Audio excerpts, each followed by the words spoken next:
revealed at the end. What I did was... optical illusion. Well, the good thing is, you came on so subtly that no one actually noticed you were here, so it was easy to kind of redo it.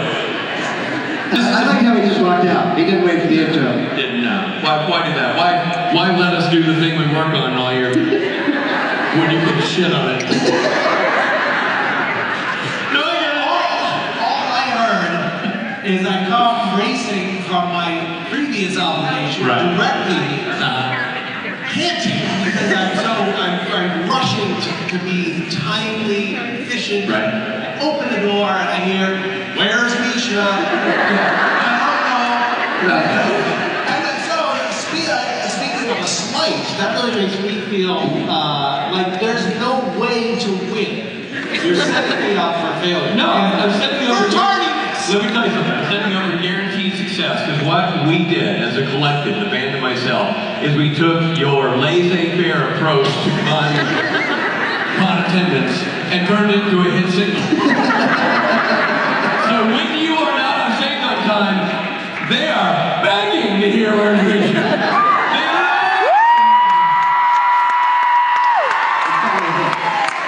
So, in a way, everybody wins when you pull the crap that you pull. It actually doesn't actually matter if you're not playing our hit song. So when you came out with the song, like, hey buddy, we're playing a hit. At least wait till the chorus, you know what I'm saying? Okay, so this is the part of the job that I have to do contractually. I want to make it official, otherwise I can't start the clock on the con. So here I go. Okay. Good people, Chicago. Misha Collins.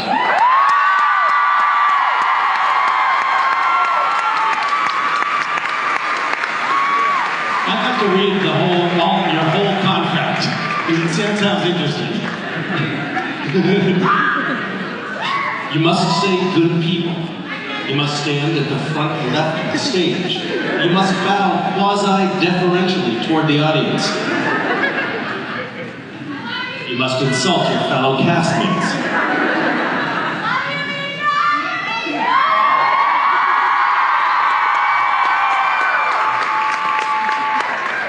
Hello, Chicago.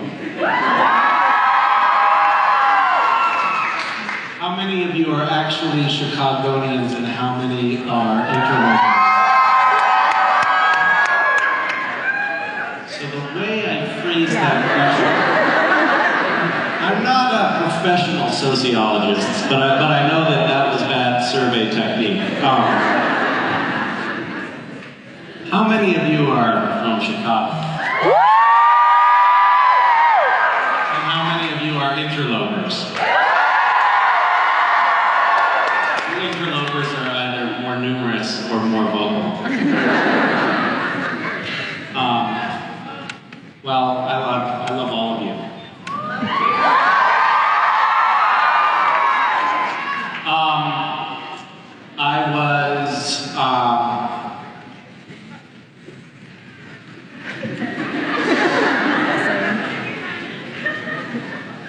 Just wondering whether I can tell you this or not.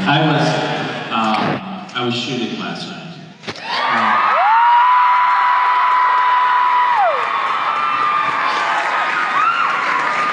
It was a scene in which both myself and the entire crew, the director, everybody sort of faced it with a bit of trepidation, because they knew that I was physically vulnerable in the scene to the abuses of my castmates.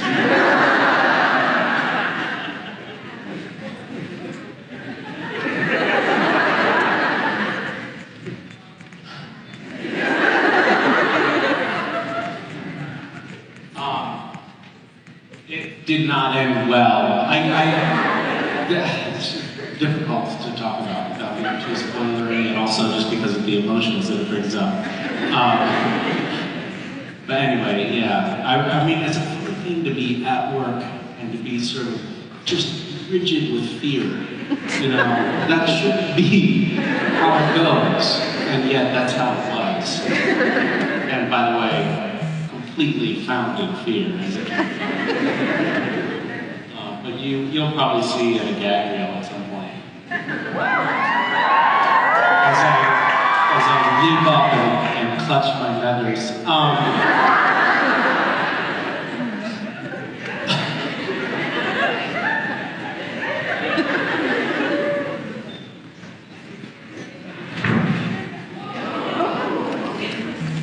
Okay, well, enough about that. What do you guys want to talk about? Hi. I was wondering how many trench coats have you gone through during the course of the series? To be perfectly frank with you, the number is large. I don't know, but I do know that... 3 digits? Huh? 3 digits? We could be on the cusp of triple digits. The original trench, I believe, was a JCPenney purchase. Because only the finest for cast. And they made the mistake of thinking that I was only going to be around for, you know, 3 episodes. a few episodes. So they bought like 4 or 5 of them. They knew that they were going to damage one in the first episode because I would get shot and stabbed. So they had a bunch of them at the outset. I think we started with 5 or 6. And then it was like, oh, this jack-off is going to stick around. Okay. We'll go buy a few more. They went and they went to all the JCPenney's in the Pacific Northwest and they bought up all the trench coats. And I think we had like a dozen in reserve. And then we burned through those. And then they went national and global. And then JCPenney's didn't have them. And so they had to start making them. Which, like, to make one cost the same as to buy the whole previous 24 of them. So that became really prohibitively expensive, which I think may have been a contributing factor to them switching Cass's attention. It was like, you know what? Cass changes his style. He doesn't need this expensive, this $2,400 JCPenney trench coat anymore. So, yeah, but a lot.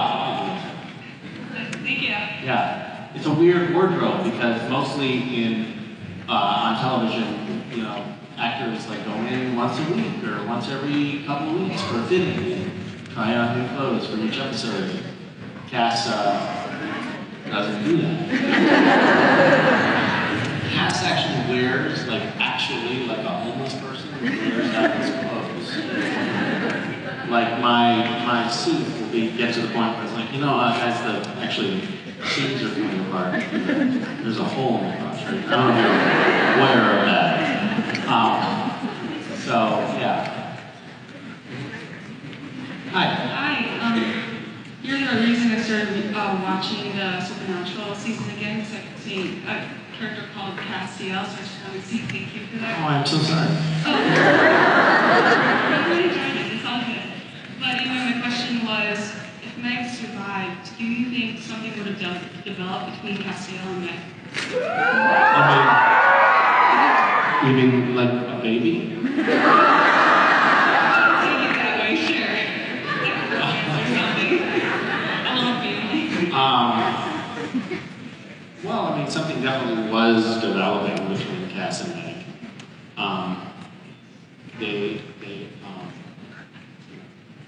They grew on one another, for sure, over time.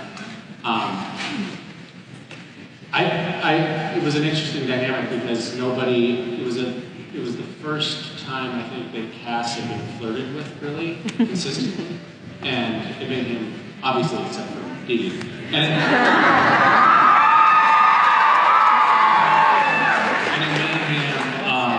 it made him very uncomfortable, but he was clearly intrigued as well.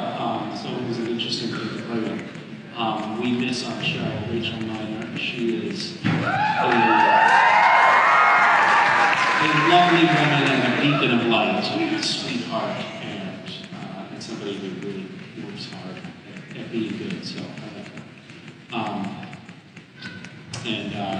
You know, and I thank her because I often get people in photo ops saying, treat me like Meg. So she was provided fodder for poses.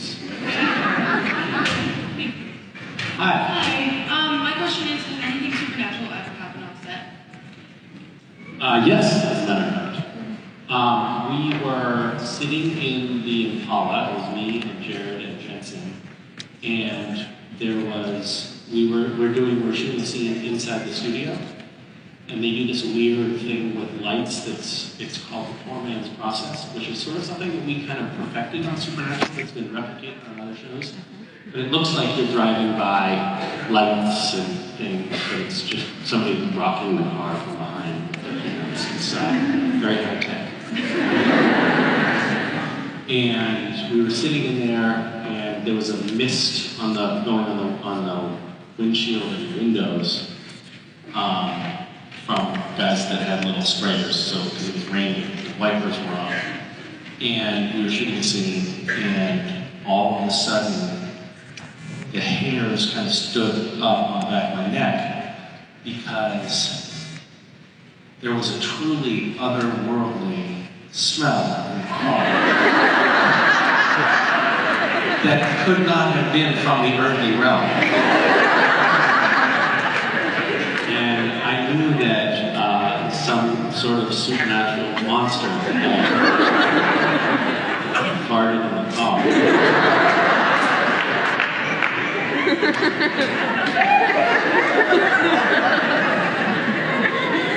I think all of the detail and the setup,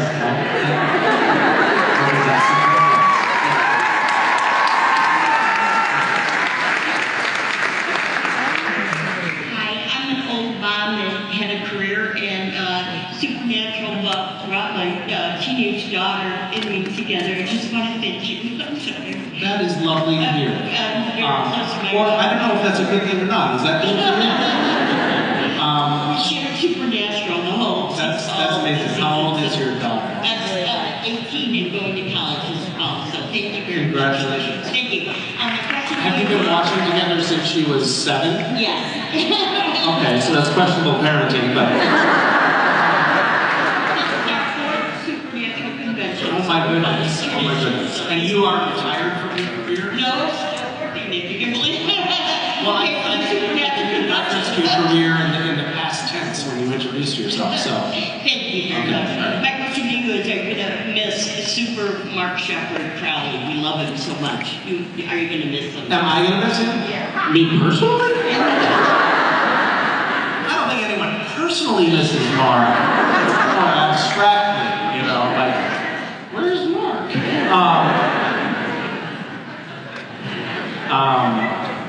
Yes, I mean, Mark is destined, obviously, for great things. So I don't feel like we're really going to be missing him. He'll be on lots of TV shows as he always has been. He'll be laughing at us, looking in the rearview mirror as his career sort of skyrockets on the big screen, and we are languishing on the CW. But I think that we'll be seeing lots of them. And again, personally, I won't miss it all.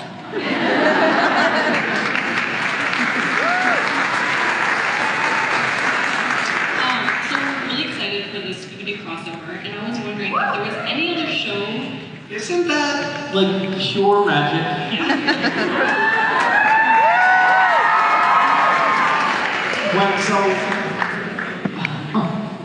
When I heard about that, I just kind of got the chills and thought, this is amazing. This is great television, which I don't think that anybody ever would associate with Scooby-Doo. No offense to the creators of Scooby-Doo, but it was like, oh my God, that is absolute genius. That's going to be amazing. And I think it will be too. The way, there are certain reasons. I don't know how much I'm supposed to talk about this. Actually, not enough. But there are certain restrictions with property as storied as Scooby-Doo. Like you can't, the main characters can't be killed. And things like that. But this particular episode of Scooby-Doo, and it will be an episode of Scooby-Doo, will push the boundaries on their, the limits that are set for that show. And it'll be, I have characterized it as the shit getting real. The Scooby game. A lot of, unfortunately, because now we have like a whole second generation audience for Supernatural because it has been on since the late 60s. And they won't understand the reference of Scooby-Doo, I don't think.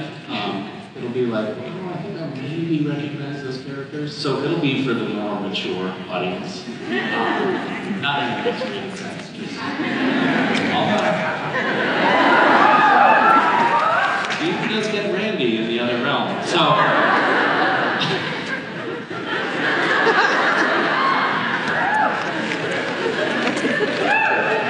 it's gonna be good. Yep. So I was just wondering if there was any other TV show you could do a crossover with, what TV show would it be? Oh, you mean Supernatural crossover? Yeah. I would say probably Fox and Friends.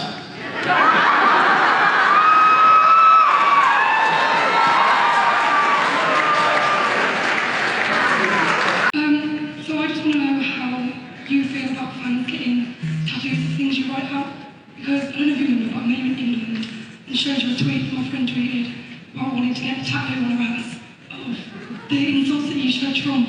I think this is such a great follow-up to the last question. It's like, there's such a great continuity here.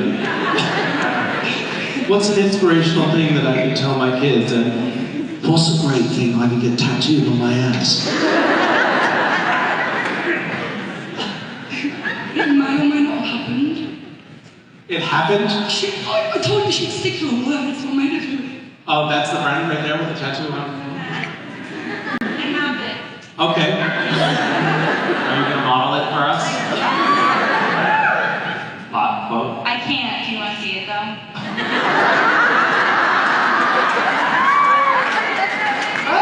That depends. How old are you? 19? Yeah. I'm not gonna card you, but I'm gonna just go ahead and play it safe and say, no ass right now.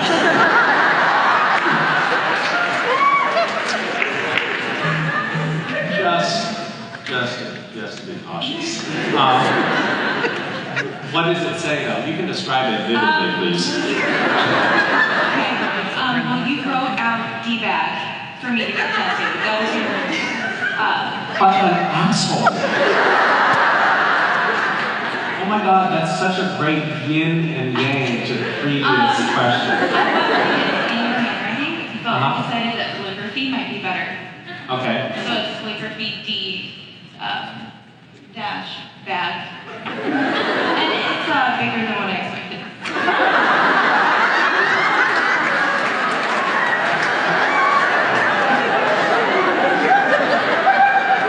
So, the flip side of that, of course, is that you can have one capricious act of malice that sticks with somebody for the rest of their life.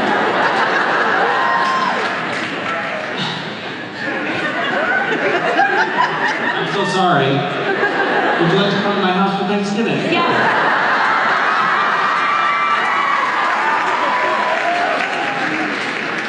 My family Thanksgiving, my mom doesn't know how to cook, so.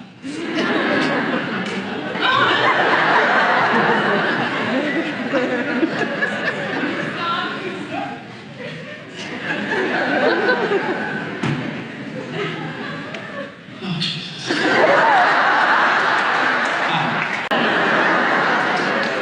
I'm Jordy. My question for you is, right before you killed her, Billy the Reaper mentioned that there Boy, you say that with such spite. Right before you killed her. You heartless bastard. I actually loved it, I cheered. Oh, shame on you. But anyway, she mentioned to Cass and the boys that there was going to be consequences for the deal that they were about to break. What do you think those consequences might be?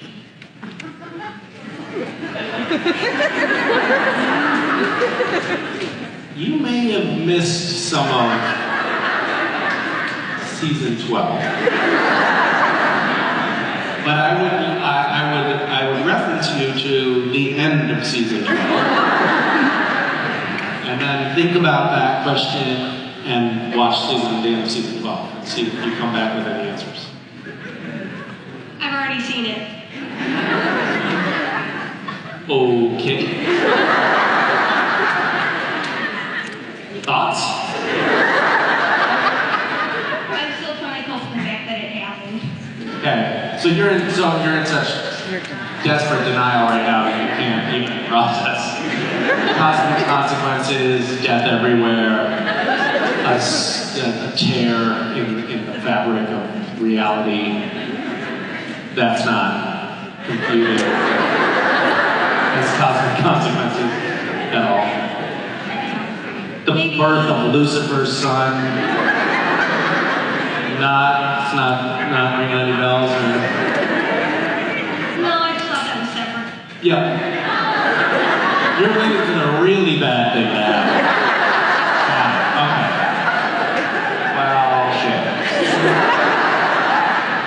Okay. We'll be on the lookout. Thank you. Thank you. Hi, Misha. Hi. I'd like to start by saying again, thank you for Ishwas. It's been life-changing, and anyone that is thinking about doing it and is not signed up, do it seriously. It's a good thing. Thank you. I'll have to do that. And also, you are just such an inspiration for people and their fitness. And I want to know what your fitness regime is, because you are definitely beefed up as of late. Oh, what is that?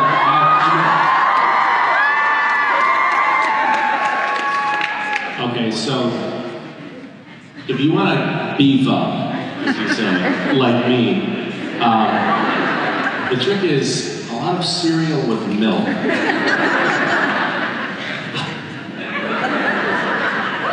I've been trying to work out lately.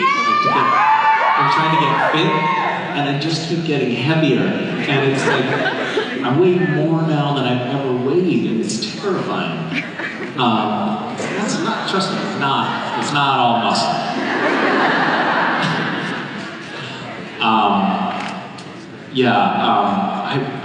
I recently have, there was this guy, and he's like, oh yeah, I'm training for this thing, you know, I'm doing this thing, like there's a bunch of running, and then there's paddling, and then there's mountain biking, it's like this race, and he didn't invite me actually, he was just telling me about it, and I was like, oh, I'd love to do that too, is there room on your team? And he kind of hesitated for a second, and he was like, yeah, I mean, you know, we could have up to 4 people on a team, we have 3.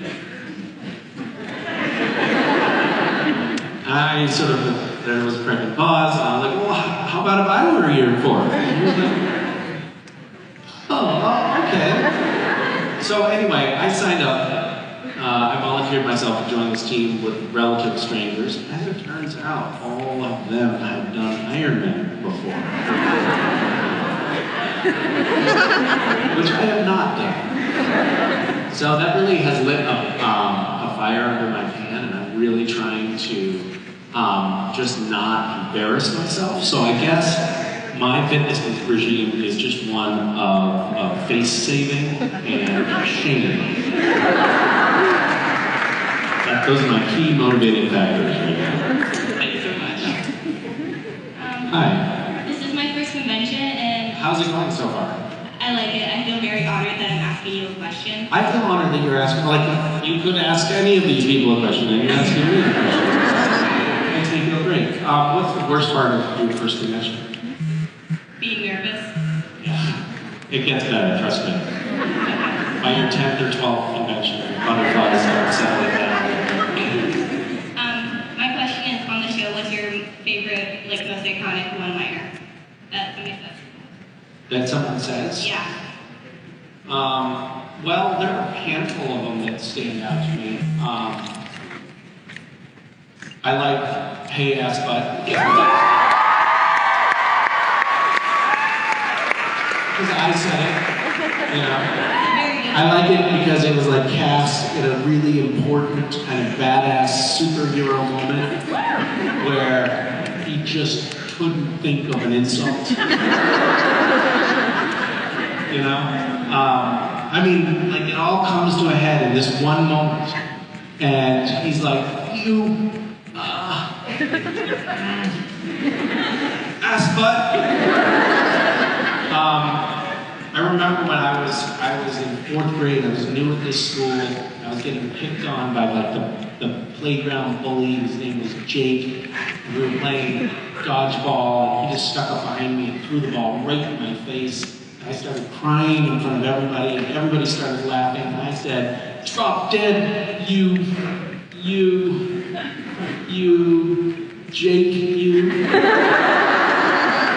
That was basically what Cass did. He said, he just panicked, and he couldn't think of anything. So that's a good one. Family Don't End in Blood is obviously.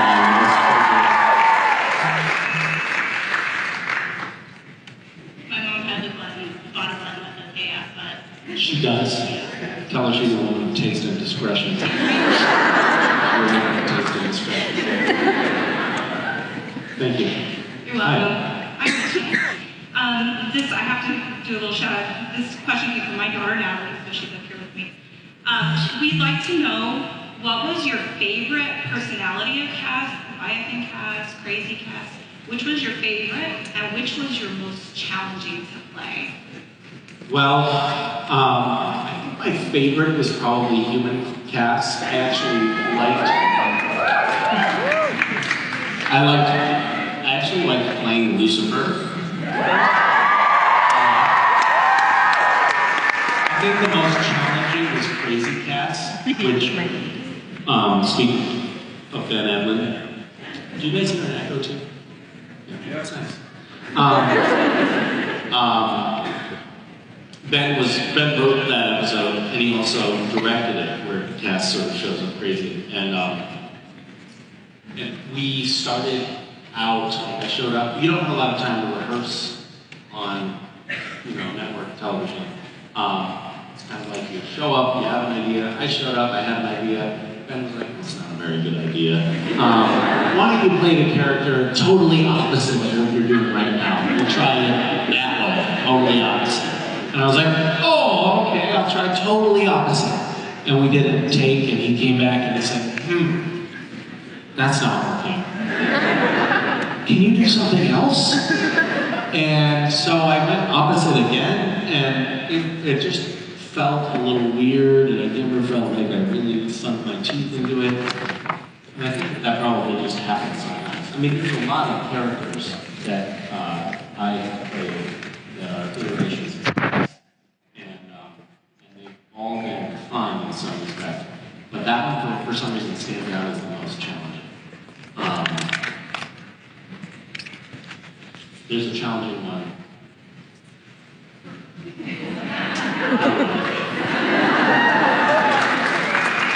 Thank you. Hi. This is my first supernatural convention as well. What was your other convention, the non-supernatural convention? Anime Midwest. It was here last week. What was it? Anime Midwest. Oh, how was that different? Anime. Sort of like Scooby-Doo. Was it awesome? Yeah. Was this more awesome? Yeah. Okay. Now we can carry on.